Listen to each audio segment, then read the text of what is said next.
الحمد لله رب العالمين، الصلاة والسلام على أشرف المرسلين وعلى آله وصحبه الفائزين برضا الله. أما بعد، رب اشرح لي صدري ويسر لي أمري واحلل عقدة من لساني يفقهوا قولي. أعوذ بالله من الشيطان الرجيم. بسم الله الرحمن الرحيم. يا أيها الذين آمنوا كتب عليكم الصيام كما كتب على الذين من قبلكم لعلكم تتقون. آمنت بالله. صدق الله العلي العظيم. قال رسول الله صلى الله عليه وسلم: من صام رمضان إيمانا واحتسابا غفر له ما تقدم من ذنبه. ഏറ്റവും ബഹുമാനാദരവ് നിറഞ്ഞ ഉലമാക്കളെ, ഈ സദസ്സിൽ ഒരുമിച്ച് കൂടിയിട്ടുള്ള മുഅ്മിനീങ്ങളെ, നമ്മുടെ അല്ലാഹുവിന് ഏറ്റവും ഇഷ്ടപ്പെട്ട ഒരു സദസ്സിലാണ് ഒരുമിച്ച് കൂടിയിട്ടുള്ളത്. ഈ സദസ്സിനെ കുറിച്ചിട്ട് ഉടനെ നബി സല്ലല്ലാഹു അലൈഹി വസല്ലം തങ്ങൾ വിശദീകരിച്ചിരിക്കുന്നത് എന്താണെന്ന് വെച്ച് കഴിഞ്ഞാല്, മജ്ലിസുൽ ഇൽമി റൗദത്തുൻ മിൻ റിയാദിൽ ജന്ന. നമ്മൾ ഇതുവരേക്കും ജീവിതത്തിൽ ഒരു പ്രാവശ്യം വരേക്കും സ്വർഗീയ അനുഭവം രുചിച്ചിട്ടില്ലാത്ത, കേട്ടിട്ടില്ലാത്ത, കണ്ടിട്ടില്ലാത്ത, അനുഭവിച്ചിട്ടില്ലാത്ത ഒരു സ്വർഗത്തെ കുറിച്ചാണ് പുണ്യ നബി സല്ലല്ലാഹു അലൈഹി വസല്ലം തങ്ങൾ വർണ്ണിക്കാൻ തയ്യാറായത്. നിങ്ങൾ ഇൽമിന്റെ മജ്ലിസിൽ ഇരുന്ന് കഴിഞ്ഞാൽ, ദീന് പറയുന്ന അല്ലാഹുവിനെയും അവന്റെ റസൂലിനെ കുറിച്ചിട്ട് ഓർമ്മപ്പെടുത്തുന്ന മജ്ലിസുകളിൽ ഇരുന്ന് കഴിഞ്ഞാൽ മരണശേഷം നമുക്ക് ലഭിക്കാൻ വേണ്ടി പോകുന്ന സ്വർഗീയ പൂന്തോപ്പില് നമ്മൾ ഒരുമിച്ച കൂട്ടുന്നത് പോലെ നമുക്ക് ഫീൽ ചെയ്യപ്പെടുമെന്ന് പുണ്യ നബി സല്ലല്ലാഹു അലൈഹി വസല്ലം തങ്ങൾ പറയുകയുണ്ടായി. അതുകൊണ്ട് ആ ഒരു ആഗ്രഹത്തോട് കൂടിയിട്ട്, ആ ഒരു ഇഷ്ടത്തോട് കൂടിയിട്ട് ഇൽമിന്റെ മജ്ലിസിനെ വെറും കേൾക്കുക മാത്രമല്ല, അല്ലെങ്കിൽ വെറും പറയുക മാത്രമല്ല, മറിച്ച് നമ്മുടെ ജീവിതത്തിൽ ഒരു അമലാക്കി കൊണ്ടുവരാൻ നമുക്ക് എല്ലാവർക്കും കഴിയട്ടെ എന്ന് ആദ്യമായി എന്നോടും നിങ്ങളോടും വസിയത്ത് ചെയ്യുകയാണ്. പ്രിയപ്പെട്ട മുഅ്മിനീങ്ങളെ, നമ്മൾ വിശുദ്ധ റമദാനിന്റെ അവസാനങ്ങളിലാണ്. അവസാനം എന്ന് പറയുന്നത് എന്തെന്ന് വെച്ച് കഴിഞ്ഞാൽ, നമ്മൾ അതിനോട് വിട പറയുകയാണ്. എങ്ങനെയുള്ള റമദാനായിരുന്നു നമുക്ക് വന്നത്? അതിന് ഏറ്റവും മഹത്തരമായ നോമ്പ് അല്ലാഹു വിശേഷിപ്പിച്ചത് വിശുദ്ധ ഖുർആനിൽ യാ അയ്യുഹല്ലദീന ആമനൂ കുതിബ അലൈക്കുമുസ്സിയാമു കമാ കുതിബ അലല്ലദീന മിൻ ഖബ്ലികും ലഅല്ലകും തത്തഖൂൻ. അല്ലാഹുവിനെ നിർബന്ധമാക്കി എന്ന് പറയുന്നതിന് പകരം, അല്ലെങ്കിൽ നിങ്ങൾക്ക് എങ്ങനെയാണ് തന്നു എന്നതിന് പകരം, വെറുതെ കയറി വന്ന ഒരാളല്ല, ഒരു അതിഥിയാണ്. മുൻഗാമികളായിട്ടുള്ള ആളുകൾക്ക്, അവരുടെ പ്രവാചകന്മാർക്ക് നൽകിയിട്ടുള്ള നോമ്പ് പോലെ നിങ്ങൾക്കും നോമ്പ് നിർബന്ധമാക്കിയിട്ടുണ്ട് എന്ന് വിശുദ്ധ ഖുർആൻ അല്ലാഹു തആല പറയുകയാണ്. എന്തിനു വേണ്ടിയിട്ട്? ലഅല്ലകും തത്തഖൂൻ. നമ്മൾ തഖ്വയുള്ളവരാകാൻ വേണ്ടിയിട്ട്. ഈ വേർഡ് പല സമയങ്ങളായിട്ട് ഇൽമിന്റെ മജ്ലിസിൽ നമ്മൾ കേട്ടുകൊണ്ടിരിക്കുകയാണ്. ഇപ്പൊ ഇന്നലെ ഖിയാമുൽ ലൈലിന്റെ സംസാരത്തിൽ പോലും അതിനെക്കുറിച്ച് വളരെ ഗഹനമായിട്ട് തന്നെ പറയുകയുണ്ടായി. ഒരിക്കൽ പ്രവാചകൻ സല്ലല്ലാഹു അലൈഹി വസല്ലം തങ്ങളോട് ചോദിക്കുകയുണ്ടായി, എന്താണ് തഖ്വ? പുണ്യ നബി സല്ലല്ലാഹു അലൈഹി വസല്ലം തങ്ങൾ തന്റെ വിരലുകളിലേക്ക് ചൂണ്ടിയിട്ട് പറഞ്ഞു, അത്തഖ്വ ഹാഉന. ഇവിടെയാണ് തഖ്വ എന്നുള്ളത്. ഇന്ന് ഖിയാമുൽ ലൈൽ അതിനെക്കുറിച്ച് പറയുകയുണ്ടായി. ഒരു ചെറിയൊരു മാംസപിണ്ഡം, ഇദാ സലഹ സലഹ അൽ ജസദു കുല്ലു വഇദാ ഫസദത് ഫസദ അൽ ജസദു കുല്ലു. അലാ അറിയണേ, ഈ ഒരു അവയവം ശരിയാക്കി കഴിഞ്ഞാൽ നിങ്ങളുടെ ശരീരം മുഴുവൻ ശരിയായി. എന്നാൽ ഈ മാംസകട്ട മോശമായി കഴിഞ്ഞാൽ ശരീരം മുഴുവൻ മോശമായി. ശേഷം അലാ അറിയണേ, വഹിയൽ ഖൽബ്, അത് നമ്മുടെ ഹൃദയമാണ് എന്ന്. ഹൃദയത്തെ ശുദ്ധീകരിക്കാൻ വേണ്ടിയിട്ടാണ്, തഖ്വയുണ്ടാക്കാൻ വേണ്ടിയിട്ടാണ് സത്യത്തിൽ നമുക്ക് വിശുദ്ധ റമദാനിൽ അല്ലാഹു തആല നോമ്പ് നിർബന്ധമാക്കിയിട്ടുള്ളത്. അപ്പൊ അങ്ങനെ നിർബന്ധമാക്കി എന്നതുകൊണ്ട് മാത്രം നമ്മൾ സ്വീകരിച്ച ആളല്ല, മറിച്ച് അതിനെ അതിഥിയായിട്ട് നമ്മൾ ഏറ്റെടുക്കാൻ ബാധ്യസ്ഥനായ ഒരാളാണ്. നിർബന്ധമാക്കിയത് കൊണ്ട് ശരിയാക്കി നമ്മൾ വന്നിട്ടുള്ളത്. നമ്മുടെ വീട്ടിലേക്ക് ഒരു അതിഥി വന്നു കഴിഞ്ഞാൽ എത്ര സൽക്കാരപ്രിയനായിട്ട് മാറും നമ്മൾ ഓരോരുത്തരും. ആവില്ലേ? സൽക്കരിക്കൂലേ? അതേപോലെ ഒരു മാസത്തിന് വേണ്ടിയിട്ട് നമ്മുടെ വീട്ടിലേക്ക്, നമ്മുടെ കുടുംബത്തിലേക്ക്, നമ്മുടെ ശരീരത്തിലേക്ക്, നമ്മുടെ പ്രവർത്തനത്തിലേക്ക് അതിഥിയായിട്ട് കടന്നു വന്ന ഒരാളാണ് പരിശുദ്ധ റമദാൻ നോമ്പ് എന്ന് പറയുന്നത്. അപ്പൊ ഈ നോമ്പിനെ നമ്മൾ യാത്ര അയക്കുന്ന സമയത്ത് അതിനുണ്ടാകേണ്ട കുറെ ഗുണങ്ങളുണ്ട്. നമുക്ക് വിലയിരുത്തേണ്ട കുറെ ഗുണങ്ങളുണ്ട്. നമ്മൾ കുറച്ച് കടമകളായിട്ടുള്ള കാര്യങ്ങൾ ചെയ്ത് നോക്കി പ്രവർത്തിച്ചു, ബട്ട് അതിലെന്താണ് കിട്ടിയത് എന്നുള്ള ഒരു പുനർവിചിന്തനം, ഒരു പോസ്റ്റ്മോർട്ടം ചെയ്യൽ നിർബന്ധമാണ്. സ്പോട്ട് അനാലിസിസ് ചെയ്യൽ നിർബന്ധമാണ്. എങ്കിലാണ് കഴിഞ്ഞ റമദാനിനേക്കാൾ എത്ര മെച്ചപ്പെടുത്തി ഈ റമദാനിക്കെന്നും അല്ലാഹു ആഫിയത്ത് ദീർഘായുസ്സ് നൽകുകയാണെങ്കിൽ അടുത്ത റമദാനിക്ക് എത്രത്തോളം ഉപകാരപ്പെടും, എത്രത്തോളം നമ്മുടെ അമലുകൾ അധികരിപ്പിക്കാൻ കഴിയുമെന്നുള്ളത് സ്വയം വിലയിരുത്താൻ നമുക്ക് കഴിയുകയുള്ളൂ. ആണോ അല്ലേ? അപ്പൊ സ്വയം ഒന്ന് വിലയിരുത്താൻ നമുക്ക് പറ്റണം.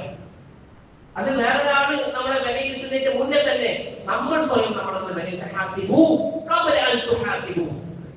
വേറെ ഒരാൾ നമ്മളെ വിലയിരുത്തുന്നതിന് മുന്നേ നമ്മളൊന്നും ജസ്റ്റ് നമ്മളൊന്ന് ഇവാലുവേറ്റ് ചെയ്യണം. ഒരു സ്കൂളിൽ പരീക്ഷ നടക്കുകയാണെന്നുണ്ടെങ്കിൽ ഒരു 100 മാർക്കിന്റെ പരീക്ഷ ചോദ്യപേപ്പർ നമ്മളെ കയ്യിൽ തരും. നമുക്ക് അറിയുന്ന ഉത്തരങ്ങളൊക്കെ എഴുതും. ലാസ്റ്റ് ടീച്ചർ ആ ക്വസ്റ്റ്യനൊക്കെ ആൻസർ ശരിയാണോ തെറ്റാണോ നോക്കിയിട്ട് നമ്മുടെ കയ്യിലേക്ക് ആൻസർ ഷീറ്റ് തരൂലേ? അപ്പോ 100ൽ എത്ര മാർക്ക് ആവണം എന്നുള്ളത് നമ്മൾ പഠിച്ചിട്ടുണ്ടെങ്കിൽ നമുക്ക് ആദ്യം അറിയാൻ പറ്റും. അതേപോലെ അള്ളാഹുവിൽ നിന്ന്, അള്ളാഹുവാണ് എല്ലാം സ്വീകരിക്കുന്നത്, അള്ളാഹുവാണ് പ്രതിഫലം നൽകുന്നത്. അത് നോമ്പിന് മാത്രമുള്ള ഒരു ഗുണമാണ്. നോമ്പിന് മാത്രമുള്ള ഒരു ഗുണമാണ്. ഈ നോമ്പിനെ നമുക്കൊന്ന് ജസ്റ്റ് ഇവാലുവേറ്റ് ചെയ്ത് കഴിഞ്ഞാൽ, നമുക്കൊന്ന് മനസ്സിലാക്കി കഴിഞ്ഞാൽ അടുത്ത അള്ളാഹു ആഫിയത്ത് നൽകുകയാണെങ്കിൽ അള്ളാഹു നമുക്ക് ദീർഘായുസ്സ് നൽകുമാറാകട്ടെ. ഇനിയും റമദാനുകൾ നമുക്ക് സ്വീകരിക്കാനും നമ്മുടെ ജീവിതത്തിൽ പ്രവർത്തനമാക്കി മാറ്റുവാനും നമുക്ക് അള്ളാഹു തൗഫീഖ് നൽകുമാറാകട്ടെ. കഴിഞ്ഞ റമദാനിനേക്കാൾ കുറവാണോ കൂടുതലാണോ ചെയ്തിരുന്നത് നമ്മുടെ മനസ്സിനോട് ഒന്ന് ചോദിക്കാൻ. അങ്ങനെ കേട്ട് പോയിട്ട് കാര്യമില്ലല്ലോ.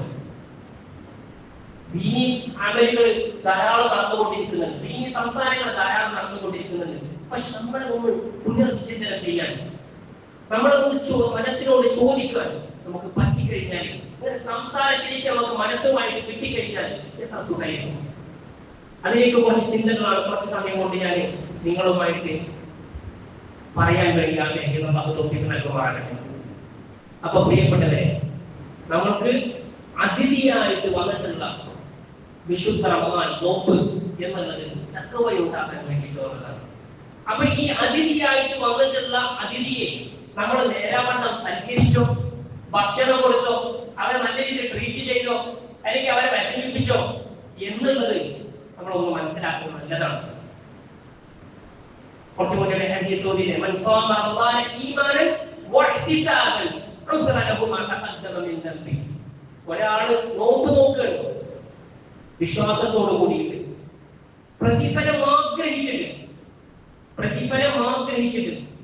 നമ്മൾ അല്ലാഹുവിൽ നിന്ന് നമുക്ക് ഓരോ തക്ബീറിനും, ഓരോ നിസ്കാരത്തിനും, ഓരോ നവാഫിലും ഇരട്ടി കൂലി കിട്ടുമെന്നുള്ളത് പൂർണ്ണ ബോധ്യമായത് കൊണ്ടാണ് നമ്മൾ ഓരോ അമലുകളും മറ്റുള്ള നമസ്കാരങ്ങളെക്കാളും മറ്റുള്ള സമയങ്ങളെക്കാളും റമദാനിന് വിശേഷണം നൽകിയിട്ട് കൊടുത്തത്. നോർമൽ ദിവസങ്ങളെ പോലെയാണ് നമ്മൾ റമദാനെ കണ്ടത്? അല്ല, ഒരിക്കലുമല്ല. ഈ റമദാന് പ്രത്യേകം നമുക്ക് അല്ലാഹുവുമായിട്ട് അടുക്കാൻ, നമ്മുടെ തിരക്കുകളെ മാറ്റിവെക്കാൻ. പല തിരക്കുകളുണ്ടായിരുന്നു. എപ്പോ തുടങ്ങിയതാണ്? അല്ലാഹുമ്മ ബാരിക് ലനാ ഫീ റജബിൻ വ ശഅബാൻ വബല്ലിഗ്നാ ശഹ്റ റമദാൻ. 2 മാസം മുന്നേ നമ്മൾ തയ്യാറെടുപ്പ് തുടങ്ങിയിട്ടുണ്ട്. ഇന്നോയില്ലേ നമ്മുടെ തിരക്കുകൾ നമ്മൾ മാറ്റിവെച്ച്, നമ്മുടെ കയ്യിലെ നമ്മൾ ഷെഡ്യൂൾ ചെയ്ത് എനിക്ക് വിശുദ്ധ റമദാനിനെ സ്വീകരിക്കാനുണ്ട് എന്ന പൂർണ്ണ ബോധ്യം നമുക്ക് കിട്ടി. അതിനുശേഷമാണ് അജബും ശഅബാനും കഴിഞ്ഞ് നമ്മൾ റമദാനിനെ ഏറ്റെടുത്തത്. അപ്പോ ഇത് കഴിഞ്ഞ് യാത്ര അയച്ച് നമ്മുടെ ശവ്വാലിലേക്ക് നമ്മൾ കടക്കുന്ന സമയത്ത് എങ്ങനെയുള്ള മാനസികാവസ്ഥയായിരിക്കണം എന്നുള്ളത് ഓരോരുത്തരും ചിന്തിക്കാൻ അനിവാര്യമാണ്.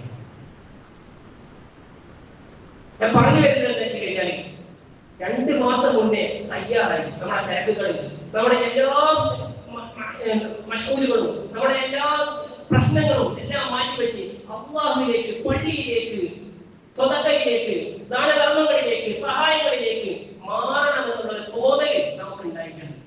അതുകൊണ്ടാണ് ഇവിടെ ആരും നിസ്കരിക്കാത്തവരില്ല, ഇവിടെ ആരും അപരിചയമാക്കി എത്താത്തവരില്ല, നിസ്കരിക്കുന്നവർ തന്നെയാണ്. പക്ഷെ ഈ നിസ്കാരത്തിൽ നമുക്ക് എത്രത്തോളം ഖുശൂ കിട്ടി, എത്രത്തോളം ഇഖ്ലാസ് കിട്ടി, എത്രത്തോളം അല്ലാഹുവുമായിട്ട് ലയിച്ചു ചേരാൻ നമുക്ക് പറ്റി എന്നുള്ളത് ഓരോ നിമിഷവും ഏറ്റവും ഇവാലുവേറ്റ് ചെയ്യുന്നത് നന്നായിരിക്കും എന്നുള്ളതാണ് ഈ ഒരു മുഹൂർത്തത്തിൽ നിങ്ങളുമായിട്ട് പറയാനുള്ളത്. അപ്പോ ഒരു 2 മാസം മുന്നേ തയ്യാറെടുപ്പ് നടത്തി ശേഷം റമദാൻ നമ്മളോട് കടന്നു വന്ന സമയത്ത് പിന്നെ ഓരോ നമസ്കാരങ്ങളെ അശ്ഹദു അല്ലാ ഇലാഹ ഇല്ലല്ലാഹ് അസ്തഗ്ഫിറുല്ലാഹ് വഅസ്അലുകൽ ജന്നത വഅഊദു ബിക മിനൻ നാർ എന്ന് പ്രാർത്ഥിച്ചുകൊണ്ടേയിരുന്നു. അല്ലേ? എന്താ ഇതിന്റെ അർത്ഥം? അശ്ഹദു അല്ലാ ഇലാഹ ഇല്ലല്ലാഹ്, അല്ലാഹ് ആരാധനക്കർഹൻ അല്ലാഹു അല്ലാതെ മറ്റാരുമില്ല. അസ്തഗ്ഫിറുല്ലാഹ്, എനിക്ക് നീ പുറത്തു തരണേ. നമ്മൾ അതിഥിയോട് നമ്മൾ കാണിക്കുന്ന സൽക്കാരമുണ്ട്, നമ്മൾ അവരെ നല്ല രീതിയിൽ ട്രീറ്റ് ചെയ്യണം. ഓരോ നിമിഷവും നമ്മൾ മറ്റുള്ള ദിവസങ്ങളെക്കാൾ പാരമ്പര്യത്തിലേക്ക് എത്തിക്കണം, അല്ലാഹുവുമായി ലയിച്ചു ചേരണം. അശ്ഹദു അല്ലാ ഇലാഹ ഇല്ലല്ലാഹ് അസ്തഗ്ഫിറുല്ലാഹ് വഅസ്അലുകൽ ജന്നത വഅഊദു ബിക മിനൻ നാർ, നരകത്തിൽ നിന്ന് പാപമോചനം തേടുന്നു എന്ന് അല്ലാഹുവിനോട് എല്ലാ ദിവസവും എല്ലാ നമസ്കാരങ്ങളിലും മറ്റുള്ള വേളയിലും നമ്മൾ പ്രാർത്ഥിച്ചുകൊണ്ടിരിക്കണം. പിന്നെ അല്ലാഹുവിനോട് നല്ല സോപ്പിടണം. അല്ലാഹുമ്മ അർഹംനി യാ അർഹമർ റഹീമീൻ. ആദ്യത്തെ പത്തിൽ നമ്മുടെ കാര്യം അവതരിപ്പിക്കണമെന്നുണ്ടെങ്കിൽ അള്ളാഹുവിനെ ജസ്റ്റ് നമ്മളൊന്ന് മനസ്സിലാക്കണം, നല്ലതല്ലേ? അള്ളാഹു എങ്ങനെയുള്ള അള്ളാഹുവാണ് എന്നുള്ളത് ഓരോ ആദ്യത്തെ പത്തിൽ ഓരോ നമസ്കാരങ്ങളിൽ കാരുണ്യവാനായ പടച്ചറപ്പിനോട് നമ്മൾ ചോദിക്കുകയാണ്, അല്ലാഹ് എനിക്ക് നീ കാരുണ്യം നൽകണേ, അല്ലാഹ് കാരുണ്യവാനായ റബ്ബേ എന്നെ അനുഗ്രഹിക്കണേ, നീ എന്നെ സഹായിക്കണേ എന്ന് പറഞ്ഞിട്ട് അല്ലാഹുവുമായിട്ട് നമ്മൾ നല്ലൊരു ബന്ധത്തിൽ ഏർപ്പെടും, നല്ലൊരു സഹവാസത്തിൽ ഏർപ്പെടും, അല്ലാഹുവിന്റെ അറ്റാച്ച്മെന്റ് ഉണ്ടാവണം. ആണോ അല്ലേ? ഇതായിരുന്നു ആദ്യത്തെ 10 നമ്മൾ ചെയ്തത്. രണ്ടാമത്തെ 10ലേക്ക് കടക്കുന്ന സമയത്ത് പിന്നെ നമ്മളെ വിഷയം അവതരിപ്പിക്കണം പറഞ്ഞോട്, അല്ലാഹുവേ എന്റെ പാപങ്ങൾ നീ പുറത്തു തരണേ എന്ന് നമ്മൾ പ്രാർത്ഥിക്കണം.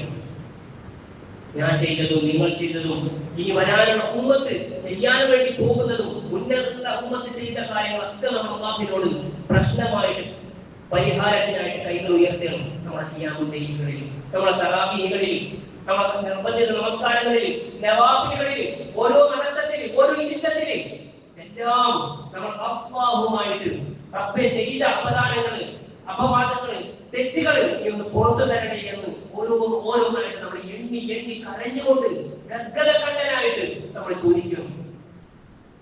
മൂന്നാമത്തെ 10ലേക്ക് കടക്കുന്ന സമയത്ത് ഒന്നുകൂടി അറ്റാച്ച്മെന്റ് കൂടി, ഒന്നുകൂടി സ്നേഹം കൂടി, അല്ലാഹുവിലേക്ക് തുടങ്ങി. എന്താണ് നമ്മുടെ പ്രാർത്ഥന? മൂന്നാമത്തെ 10 നമ്മൾ നടത്തിക്കൊണ്ടിരിക്കുന്ന പ്രാർത്ഥന, اللهم اعتقني من النار وادخلني الجنة يا رب العالمين. اللهم اعتقني من النار وادخلني الجنة يا رب العالمين. നരകത്തിൽ നിന്ന് നമ്മൾ മോചനം നേടുന്നു. اللهم اعتقني من النار وادخلني الجنة يا رب, സ്വർഗ്ഗപ്രവേശനം എനിക്ക് നൽകണേ അല്ലാഹ്. اللهم انك عفو, അല്ലാഹു നല്ല രീതിയിൽ പുറത്തു തരുന്ന ആളാണ്. اللهم انك عفو تحب العفو വഅഫു അന്നി. എന്താണ് ഒരു അറബി പദത്തിന്റെ ആലങ്കാരിക രൂപത്തിലാണ് അതിനെ അവതരിപ്പിച്ചിട്ടുള്ളത്. അല്ലാഹു നല്ല രീതിയിൽ നമുക്ക് പുറത്തു തരുന്ന ആളാണ്. അല്ലാഹു ഏറ്റവും അടുത്താണ്. ഉദ്ഉനി അസ്തജിബ് ലക്കും, നിങ്ങൾ എന്നോട് ചോദിക്കേണ്ട താമസിക്കാൻ നിങ്ങൾക്ക് ഉത്തരം നൽകാമെന്ന് അല്ലാഹു ഇടയ്ക്കിടയ്ക്ക് നമ്മളെ ഓർമ്മിപ്പിക്കുന്നുണ്ട്. അപ്പോ നമ്മൾ ഈ മൂന്നാമത്തെ 10ലേക്ക് കടന്നത് ആർക്കുള്ളതാണ് അറിയോ? സത്യത്തിൽ ഈ ഒരുങ്ങി നിൽക്കുന്ന നമ്മളെ മറ്റുള്ള ഭൗതികമായ കാര്യങ്ങളൊക്കെ ഒഴിവാക്കി 2 മാസം മുന്നേ തയ്യാറാക്കിയിട്ട് ഇരിക്കുന്ന ആളുകൾ ഓരോ 10ലും ഓരോ നിമിഷത്തിലും ഓരോ ഇബാദത്തിലും റമദാനിനെ സ്വീകരിച്ചിട്ടുണ്ടെങ്കിൽ അവർക്കാണ് സത്യത്തിൽ റമദാനെ യാഥാർത്ഥ്യമുള്ള ആൾക്കുള്ളത്. 3 കൂട്ടരെ കുറിച്ച് റസൂലുള്ളാഹി സ്വല്ലല്ലാഹു അലൈഹി വസല്ലം തങ്ങൾ റമദാന് വരുമ്പോൾ പ്രകടിപ്പിക്കുന്ന ആളുകളെ കുറിച്ച് പറയുകയുണ്ടായി. ഒന്ന് നല്ല സന്തോഷിക്കുന്ന ആൾക്കാരാണ്, മറ്റൊന്ന് നല്ല ദുഃഖിക്കുന്ന ആൾക്കാരാണ്, മൂന്നാമത്തെ വിഭാഗം ന്യൂട്രലായ ആൾക്കാരാണ്. സന്തോഷിക്കുന്ന ആൾക്കാർ മുഅ്മിനീങ്ങളാണ്, ദുഃഖിക്കുന്ന ആൾക്കാർ മുനാഫിഖീങ്ങളാണ്. അവർക്ക് പുറത്തെ കച്ചവടമാണ് വലുത്, അവരുടെ കച്ചവടത്തിൽ ഇടിവ് സംഭവിക്കുമെന്നാണ് വലുത്. 1 മാസം നമ്മുടെ കച്ചവടങ്ങൾ നമ്മൾ മാറ്റിവെച്ച് മുഴുവനായിട്ട് അല്ലാഹുവിൽ നമ്മൾ ലയിച്ച് ഇബാദത്തുകളിൽ നമ്മൾ മുഴുകിയിട്ട് ഇതിന്റെ പ്രാധാന്യം നമ്മൾ മനസ്സിലാക്കിയിട്ട് 1000 മാസങ്ങളേക്കാൾ പ്രതിഫലമുള്ള മാസം എന്ന് നമ്മൾ തിരിച്ചറിഞ്ഞ് ഓരോ സുന്നത്തിനും 83 ഇരട്ടി നമുക്ക് കിട്ടുമെന്നുള്ള പൂർണ്ണ ബോധ്യം നമുക്ക് മനസ്സിലായിട്ട് നമ്മൾ ചെയ്യുന്നുണ്ടെങ്കിൽ എന്ന പുറത്തുള്ള വിശ്വസിക്കാത്ത അല്ലെങ്കിൽ ഇതിനോട് ഇഷ്ടം കാണിക്കാതെ സങ്കടപ്പെടുന്ന ആൾക്കാരെ എങ്ങനെയിരിക്കും? അതിനെ പഠിക്കുകയും അങ്ങനെയുള്ള ആൾക്കാർക്ക് പടക്കം പൊട്ടിക്കാനും അങ്ങനെയുള്ള ആൾക്കാർക്ക് ഈദ് ആഘോഷിക്കാനും ഒരാൾക്കില്ല. ഒരു പേര് നാമധാരി മാത്രമാണ്. ഒരിക്കൽ റസൂലുള്ളാഹി സ്വല്ലല്ലാഹു അലൈഹി വസല്ലം തങ്ങളുടെ മിമ്പറിന്റെ മുകളിൽ കയറി ആദ്യത്തെ സ്റ്റെപ്പ് കയറുന്ന സമയത്ത് ആമീൻ എന്ന് പറഞ്ഞു. അതിന് മറുപടിയായിട്ട് ജിബ്രീൽ അലൈഹിസ്സലാത്തു വസ്സലാം ആമീൻ എന്ന് പറഞ്ഞു. സ്വഹാബാക്കൾ ചോദിച്ചു എന്താണ് എന്നുള്ളത്. പുണ്യ നബി സല്ലല്ലാഹു അലൈഹി വസല്ലം തങ്ങൾ പറഞ്ഞു, ഒരാൾക്ക് റമദാൻ വന്നു, പക്ഷെ അതിനെ നിസ്സാരവൽക്കരിച്ചു, അതിന് ഗൗരവം കൊടുത്തില്ല, അതിനെ ട്രീറ്റ് ചെയ്തില്ല, അതിനെ ആദിത്യ മര്യാദയോട് കൂടിയിട്ട് സ്വീകരിച്ചില്ല.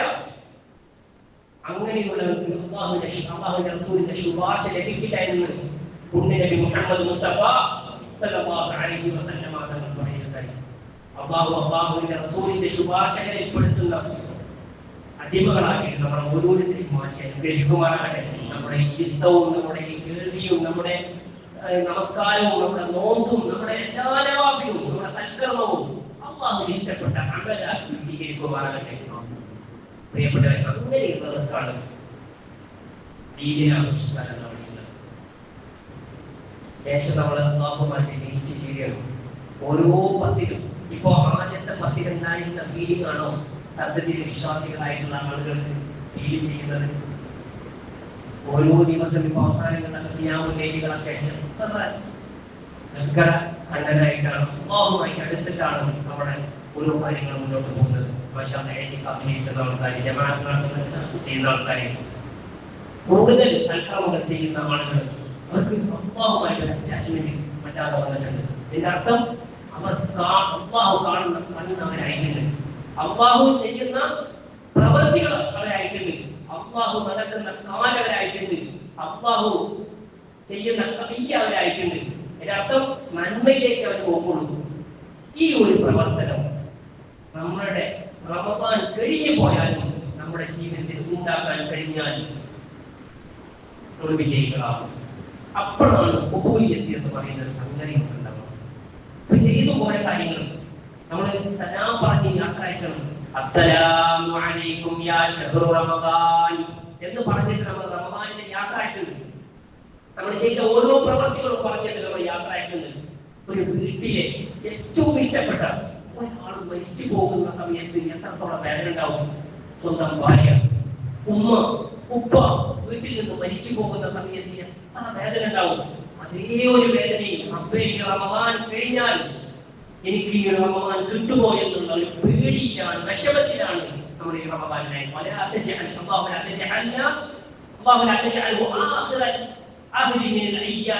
الله لا تجعله آخر العهد من صيامنا إياه فإن جعلته فاجعلني مرحوما ولا تجعلني محروما. നമ്മൾ ഈ പ്രാർത്ഥന നടത്തുന്നതാണ് എന്താ ചെയ്യുന്നത്? ഇതിന്റെ അവസാനത്തെ നോമ്പാക്കേണ്ട അല്ലാഹുവേ, اللهم لا تجعلني آخر العهد من صيامنا إياه. നീ അവസാനത്തെ നോമ്പ് ആക്കുകയാണെന്ന് فإن جعلته فاجعلني مرحوما.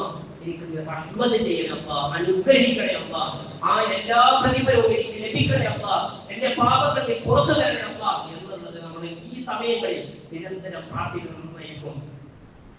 എന്നെ ഹറാമുകളിൽ പെടുത്തല്ലേ, നീ നിഷേധിക്കുന്ന ആൾക്കാരിൽ പെടുത്തല്ലേ എന്നുള്ളത് നമ്മളൊന്ന് പ്രാർത്ഥന നല്ലതാണ്.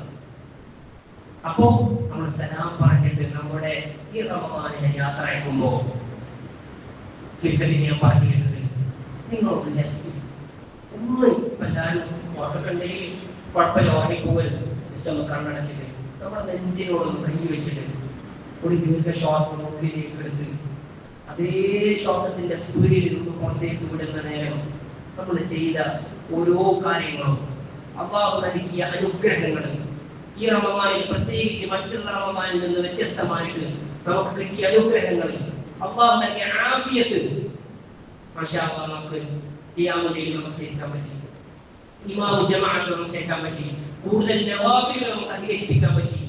അങ്ങനെ ഓരോ കാര്യങ്ങൾ സൽക്കർമ്മങ്ങൾ അല്ലാഹു നൽകിയ അനുഗ്രഹമാണ്. എന്നാൽ നമ്മുടെ ബലഹീനത കൊണ്ട് നഷ്ടപ്പെട്ട കുറേ കാര്യങ്ങളുണ്ട്. നമുക്ക് മൊബൈലുമായി അഡിക്ഷൻ ആയിട്ടുണ്ടാവാം, നമ്മൾ മറ്റുള്ള ആൾക്കാരെ മോശമായി പെരുമാറിയിട്ടുണ്ടാവാം. നല്ല സൽക്കർമ്മം ചെയ്യണം. എങ്കിൽ തന്നെയും ഈ റമദാനിൽ നമുക്ക് അവസരങ്ങൾ ഓരോന്നായിട്ട് നൽകിയിട്ടുണ്ടായിരുന്നു. നല്ലത് വേണോ ചീത്തത് വേണോ എന്ന് തീരുമാനിക്കാൻ ഈ അവസരത്തിൽ നമ്മൾ ഇജ്മാഇയായും ഇൻഫ്രാദിയായിട്ടും അഥവാ കൂട്ടമായിട്ടും ഒറ്റക്ക് നമ്മൾ ചെയ്തു നോക്കി. നമ്മളെ പുഷ് ചെയ്യാൻ, നമ്മളൊന്ന് ഓർമ്മപ്പെടുത്താൻ, നമ്മളൊന്ന് സഹായിക്കാൻ, തലോടാൻ, യാമുലേക്ക് കിടന്നുറങ്ങുന്ന സമയത്തും നമസ്കരിക്കാൻ ടൈം ആയിട്ടുണ്ട് എന്ന് വിളിക്കാൻ നമ്മളെ ആളുണ്ടായിരുന്നു. ഇങ്ങനെ ഓരോ അവസരം നമ്മൾ കിട്ടി. പക്ഷേ വെല്ലുവിളികൾ ഇഷ്ടം പോലെ ഉണ്ടായിരുന്നു. ചുട്ടുപഴുക്കുന്ന കൊടുക്കുന്ന ചൂട് സമയത്തും നമ്മൾ നമസ്കരിച്ചു. ധാരാളം പ്രശ്നങ്ങൾ പുറത്ത് നമുക്ക് ഗണ്യതയായിട്ടുണ്ട്. അതൊക്കെ ഒഴിവാക്കിയിട്ട് അല്ലാഹുവിന്റെ മുന്നിൽ നമ്മൾ അലിഞ്ഞു ചേരാൻ ഓരോ ഖിയാമിലും ഓരോ റുകൂഇലും ഓരോ സുജൂദിലും നമ്മൾ വല്ലാതെ അല്ലാഹുവിനുമായിട്ട് അടുക്കാൻ വേണ്ടി തുടങ്ങി. ഇത് നമുക്ക് കിട്ടിയ ഓരോ കാര്യങ്ങൾ ഇതിൽ കൂടുതലുണ്ടാവും, കുറവുണ്ടാവും. അല്ലാഹുവിന്റെ മുന്നിൽ നമ്മൾ പരമേൽപ്പിക്കണം. അല്ലാഹുവിന്റെ മുന്നിൽ നമ്മൾ പരമേൽപ്പിക്കണം. ഇത് നമുക്ക് കബൂലിയത്തുണ്ടാകും. വേണോ വേണ്ടേ? കബൂലിയത്ത് വേണോ വേണ്ടേ? എങ്ങനെയാണ് കബൂലിയത്ത് ഉണ്ടാവുക എന്നോട് ഞാൻ പറയാൻ വേണ്ടി ആഗ്രഹിക്കുന്നത്. കബൂലിയത്ത് രണ്ട് കാര്യങ്ങളിലൂടെയാണ് ഉണ്ടാവുക. ഒന്ന്, നമ്മുടെ നല്ല നിയ്യത്തോട് കൂടിയുള്ളതുവാ. നമ്മൾ എത്ര ഇവാലുവേറ്റ് ചെയ്താലും, എത്ര നമ്മളെ ശരിയാണ് എന്നുള്ളത് വിചാരിച്ചാലും നിനക്ക് തെരഞ്ഞ പ്രതിഫലം നൽകുന്നത് ആരാണ്? അല്ലാഹുവാണ്. അതുകൊണ്ടാണ് അല്ലാഹു സുബ്ഹാനഹു വ തആല അസ്സൗമു ലീ വഅന അജ്സി ബിഹി. അസ്സൗമു ലീ വഅന നോമ്പ് എന്റേതാണ്. മറ്റുള്ള പ്രവർത്തികളൊക്കെ ഒന്നോ രണ്ടോ ആൾക്കാർക്ക് ചിലപ്പോൾ അറിയും കാണുകയൊക്കെ ചെയ്യും. കാലം ചിലപ്പോൾ കാണും. ഹജ്ജ് പോകണം പറ്റുമ്പോൾ ഹജ്ജ് ആവാൻ വേണ്ടിയിട്ട് നമ്മൾ പോകും. പറഞ്ഞ് വന്നതിന് ശേഷം ഹാജിയാണെന്ന് വിളിക്കും, അതും കാണും. സക്കാത്ത് കൊടുക്കുന്ന സമയത്ത് ആ കൊടുക്കപ്പെടുന്ന ആൾ അറിയുന്നുണ്ട്. ഇങ്ങനെ പല കാര്യങ്ങളുണ്ട്. പക്ഷെ നോമ്പ് അല്ലാഹുവായിട്ടാണ്. പിന്നെ എത്ര പരിശുദ്ധമാക്കണം. ഹദീസിൽ പറയുന്നത് നിങ്ങളുടെ പട്ടിണിയും നിങ്ങൾ ചെലവഴിക്കുന്ന ഭക്ഷണവും അതിന് വേണ്ട, നിങ്ങളുടെ ഇഖ്ലാസാണ് വേണ്ടത്. അപ്പോൾ ഈ ഇഖ്ലാസ് കൃത്യമായി കിട്ടിയിട്ടുണ്ടോ എന്നുള്ളത് വിലയിരുത്താൻ നമുക്ക് പറ്റണം. അങ്ങനെ നമ്മുടെ പറഞ്ഞു. അപ്പോൾ ഞാൻ പറഞ്ഞു വെച്ചത് ഈ കബൂലിയത്ത് ഉണ്ടാവാൻ ഒന്നാമത്തെ ഒരു വഴി നല്ല നിയ്യത്തോട് കൂടിയുള്ള പ്രാർത്ഥനയാണ്. ഉമ്മിന്റെ ആയുധമാണ്. നമുക്ക് എന്ത് ആവശ്യങ്ങളുണ്ടെങ്കിലും അത് അല്ലാഹുവിൽ നിന്ന് നേടിയെടുക്കാനുള്ള ഒരു യഖീൻ നമുക്കുണ്ടാവണം. മറ്റുള്ള ആ കാര്യങ്ങളിലേക്ക് ചിന്തിക്കുന്നതിനേക്കാൾ കൂടുതൽ അള്ളണ്ടല്ലോ, എന്റെ സുഹൃത്തുണ്ടല്ലോ എന്നുള്ള ഒരു ഫീലിംഗ് നമുക്ക് കിട്ടണം. ഒരാവശ്യം വരുന്ന സമയത്ത് രണ്ടരക്കാർ നിസ്കരിക്കുക, റബ്ബിനോട് പറയുക. ആ റബ്ബിനോട് പറഞ്ഞ കാര്യം നടക്കുമെന്നുള്ള ഒരു തോന്നൽ നമുക്ക് ഉണ്ടാവുന്ന സമയത്ത് വേറൊരു കാര്യങ്ങളിലേക്ക് നമ്മൾ തിരിക്കുക. ഇതാണ് നമ്മൾ കേട്ടത് കൊണ്ട് കാര്യമില്ല. അമൽ ചെയ്തുകൊണ്ടേയിരിക്കണം. നമ്മുടെ ജീവിതത്തിൽ പരിവർത്തനങ്ങൾ ഉണ്ടാക്കിക്കൊണ്ടിരിക്കണം. പ്രാക്ടീസ് ചെയ്തുകൊണ്ടിരിക്കണം. അതിനാണ് കാര്യം. പഠിച്ച ഇൽമും സർട്ടിഫിക്കറ്റും അവിടെ ഇരിക്കണം. നമ്മുടെ ജീവിതത്തിലേക്ക് അമലുമായിട്ട് നമ്മൾ കൊണ്ടുവരുന്ന സമയത്ത് അത് ദായിമായിട്ട് അഹബ്ബുൽ അഅ്മാലി മിനല്ലാഹി അദ്വബുഹാ വഇൻ ഖല്ല. റസൂലുള്ളാഹി സ്വല്ലല്ലാഹു അലൈഹി വസല്ലം തങ്ങൾ പറഞ്ഞ ഹദീസാണ്. അല്ലാഹുവിന് ഏറ്റവും ഇഷ്ടപ്പെട്ട ഒരു അമൽ ഏതാണെന്ന് അറിയുമോ? ദായിമായി കൺസിസ്റ്റൻസി ആയിട്ട് നിരന്തരമായിട്ട് നമ്മൾ റമദാനിൽ അൽഹംദുലില്ലാഹ് മാഷാഅല്ലാഹ് നമ്മൾ എല്ലാ കാര്യങ്ങളും ഇൻഫ്രാദിയായിട്ടും ഇജ്മാഇയായിട്ടും അഥവാ ഒറ്റക്കും കൂട്ടമായിട്ടും ഓർമ്മപ്പെടുത്തിയിട്ടും പരസ്പരം സഹകരിച്ചിട്ടും നമ്മൾ പല കാര്യങ്ങൾ ചെയ്തു. പക്ഷേ റമദാൻ കഴിഞ്ഞു കഴിഞ്ഞാൽ എന്താണ് നമ്മുടെ ഉമ്മത്തിന്റെ അവസ്ഥ? നമ്മുടെ തന്നെ അവസ്ഥ. നമ്മൾ കൂടുതൽ ദുന്യാവിയായ കാര്യങ്ങളിലേക്ക് നമ്മൾ എൻഗേജ്ഡ് ആവും. നമ്മൾ കൂടുതൽ ഇൻഫ്രാദിയായിട്ടുള്ള കാര്യങ്ങൾ, ഒറ്റക്കുള്ള കാര്യങ്ങളിലേക്ക് കൂടുതൽ ചെയ്യുന്നുണ്ടാവും. ആ സമയത്ത് സ്വഹാബാക്കള് റമദാൻ കഴിഞ്ഞു കഴിഞ്ഞാൽ 6 മാസത്തോളം റബ്ബേ എന്റെ ഈ റമദാനിലെ പ്രവർത്തനങ്ങൾ സ്വീകരിക്കണേ എന്ന് പറഞ്ഞ് പ്രാർത്ഥിക്കുമായിരുന്നു. പ്രാർത്ഥനയ്ക്ക് നല്ല നിയത്തോട് കൂടിയിട്ടുള്ള പ്രാർത്ഥനയ്ക്ക് എന്ന് പറയുന്നുണ്ട്. നിങ്ങളെ യഖീനിലെ വിശ്വാസം ഊട്ടി ഉറക്കുന്നത് വരെ നിങ്ങളെ ഇബാദത്ത് ചെയ്തുകൊണ്ടിരിക്കണം എന്ന് പറയുന്നത് കൊണ്ടാണ്. ഇതിന്റെ അർത്ഥം നമ്മൾ അവസാനം വരെ നമ്മൾ ഈ ബാക്കി ചെയ്യണം. എന്നാലും നമുക്ക് നമ്മൾ ബലഹീനരാണ് എങ്കിൽ തന്നെയും നമ്മൾ അല്ലാഹുവുമായിട്ട് നമ്മൾ പ്രാർത്ഥിച്ചുകൊണ്ടിരിക്കണം. പിന്നെ രണ്ടാമത്തെ കാര്യം നമ്മൾ ഇസ്തിഖാമത്താണ്, നിലനിർത്തലാണ്. കുറച്ചാണെങ്കിലും നമ്മൾ നിരന്തരമായി ചെയ്യും.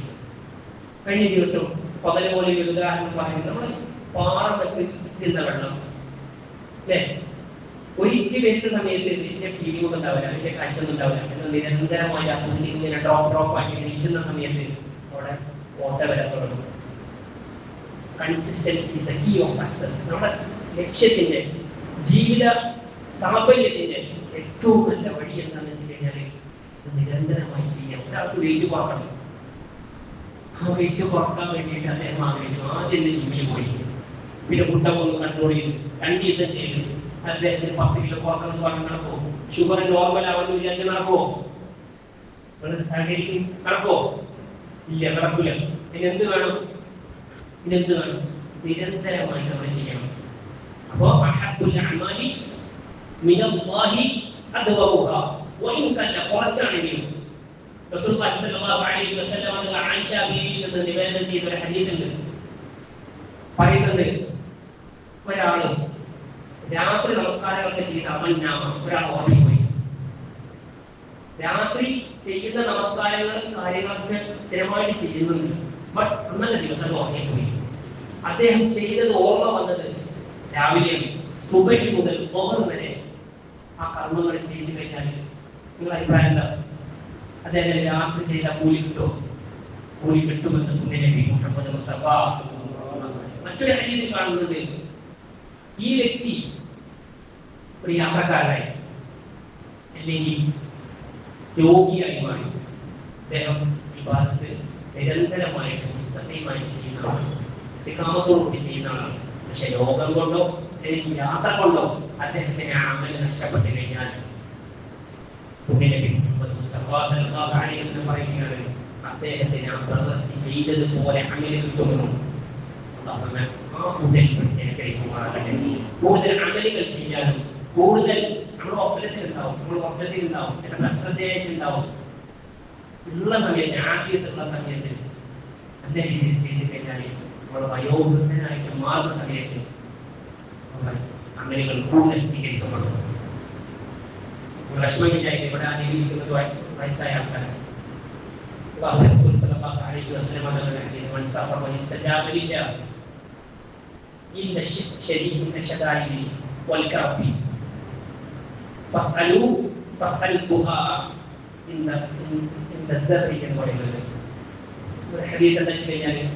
വയസ്സായ ടൈമിൽ ആരെങ്കിലും ദ്വാരക്കുന്നുണ്ടെങ്കിൽ ആ കൂടുതൽ ഇജാബത്തപ്പെടാൻ അവരുടെ യുവത്വ ടൈമിൽ, സമൃദ്ധി ടൈമിൽ അവർ എത്രത്തോളം ഇബാദത്ത് ചെയ്തിട്ടുണ്ട് എന്ന് നോക്കിയിട്ടുണ്ട്. അപ്പൊ നിങ്ങൾ ചെറുപ്പത്തിൽ വല്ലാതെ ചെയ്തിട്ടില്ല എന്ന് ഞാൻ നശിക്കണം. അള്ളാഹു സ്വീകരിക്കും, അള്ളാഹുടെ ദുആ ചെയ്ത് കഴിഞ്ഞാൽ അള്ളാഹു എല്ലാം സ്വീകരിക്കും. പക്ഷെ നമ്മുടെ മുമ്പത്ത്, നമ്മുടെ പുറത്തുള്ള യുവാക്കൾ, നിങ്ങളുടെ പേരക്കുട്ടികൾക്ക്, ചെറുപ്പക്കാരും ഒരു പലരും ഹോസ്പിറ്റലിലാണ്. വയസ്സായി കഴിഞ്ഞാൽ ഒരു അറ്റാച്ച്മെന്റ് ടീമുമായിട്ട്